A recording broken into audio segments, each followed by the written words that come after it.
بسم الله الرحمن الرحيم حالة دقدقة ayaan rabaa inaan baaq kooban ka soo jeediyo walaalayaal sidii aad la socoteen ba maalmahan waxa ka socday way rimaneyd jigjiga iyo ogaadaya guud ahaanteed hadal uma yaraysanin shacabka Soomaaliyeedna uma yaraysanin waxyaabihii ka dhacay meesha oo dhan waxay ahaayeen waxaynu la soconay ayay ahaayeen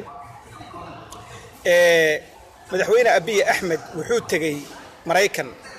oo nalaf iyo taageerayaasheeduna way ka qayb galeen codkii iyo warqadii ay soo qoreenna waxay ahayd dadka naga jigjiga lagu xasuuqaya Cabdi Ilay baana welina haysta isbedelkuna nama gaadhin waa in laga qabto ayay ahayd wixii meesha ay ka jeediyeen shalay 500 nin oo Soomaaliyeed oo deegaanka u nasab sheeganaya dir dhaba ku kulmay inta in la eg bay jeediyeen waana la xasuuqaya waana la baabiinaya wadanku gooru Itoobiya ka go'ay ma garanayno wali waxay ka tirsan yihiin meesha la yiraahdo juqraafiyan Itoobiya ka tirsan yihiin ciidamada federaalkana way joogeen dabinada loo soo jiidayo muxuu ahaa qadiyadan iyo onalf loogu jiidayo lagu dadaalay in mar labaad bilcilkii iyo dhagixii iyo qarridii dib loogu celiyo muxuu ahaa loogu horseedayo waxaan soo jeedinaya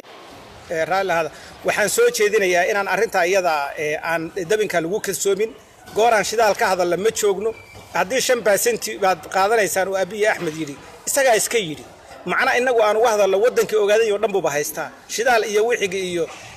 alif waxbuu leeyahay malaha inaan ku mashquul ma aha waxaan soo jeedinayaa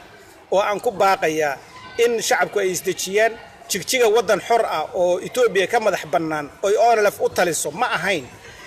waxay ahayd qayb Itoobiya ay haysato inay Itoobiya u shaqeynayay ciidamada federaalkana waligood way joogeen wax cusubna ma aha in wadanka chaos laga dhigo oo qiil lagu qabsado oo dadka loogu xasuuqo oo janjawiinka loo soo talaabiyo in la abuuro xaaladda degdega ma qabo waxaan qabaa arinta in kalsooni lagu soo daboolo la soo waxeeyo siyaasiyiinta oo lafna aysan arinta iyada gaas ku shidin oo inay isku dayeen caadifad iyo wixiga inta uga faa'iideystaan ay si caadifadaysan u hadlaan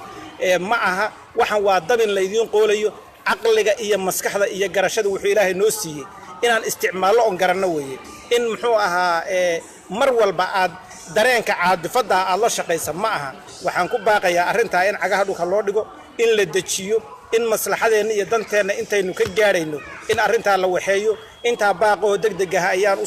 soo galay waxa weeye xabada iyo fadqalalada meesha ka dhacaysa in ilayna qayb ka ah inay qabsoonto isaga abuurayay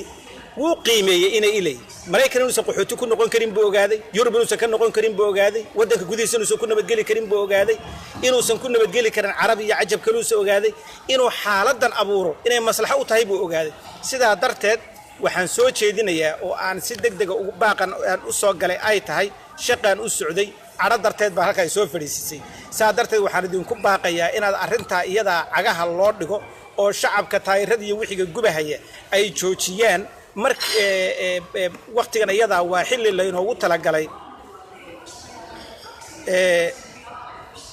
inoogu talagalay inaan dabin aan ku dhacno waxaan ku baaqayaa mar labaad iyo mar saddexaad ku celinayaa in xaaladda cagaha loo dhigo oo xaaladda la dajiyo oo muxuu ahaa fursadaha iyo wixiga si looga faa'iideysan lahaa oo laga shaqeeyo iyo wixii lagu baaqin oo aan xaaladda gacanta ka bixin sida ayaan raali hada dad bay dhibahay aad baan idin salaamay intaasaan u soo galay xaaladda hal la dajiyo xaaladda gacanta yaan laga bixinin cadawga qadiyada ogaadeen maslaxadiisa yaan la fulinin waxa weeye fadqalalada halka hadda ka socota iyo wixii ka sii daba socday kale ujeedad rasmi ah oo la dajiyo weeye in lagu qocoqoceeyo shidaal lagu qocoqoceeyo wax walba lagu waxiyo fursadda laga lumiyo weeye oo isku mashquulsho waxa weeye saadarteed walaalayaal waxaan ku soo gabagabeynayaa yaan arinta gacanta laga saarin arintu waxa weeye gacanta khiyaarta lagu soo celiyo hawlihii socday sidoodii ha u socdaan waxaan ku baaqayaa inaan fursadaas aan la dayicin oo dagaalkaas uusan sii soconin uusan sii xoogaysanin waxa weeye jigjiga xor ma ahayn calanka Itoobiyana uu ka taagnaa ciidanka Itoobiyana way haysteen dabaqoodina way haysteen marka yaan arinta gacanta laga saarin aad baan idin salaamaya wa salaamu calaykum wa rahmatullahi wa barakaatuh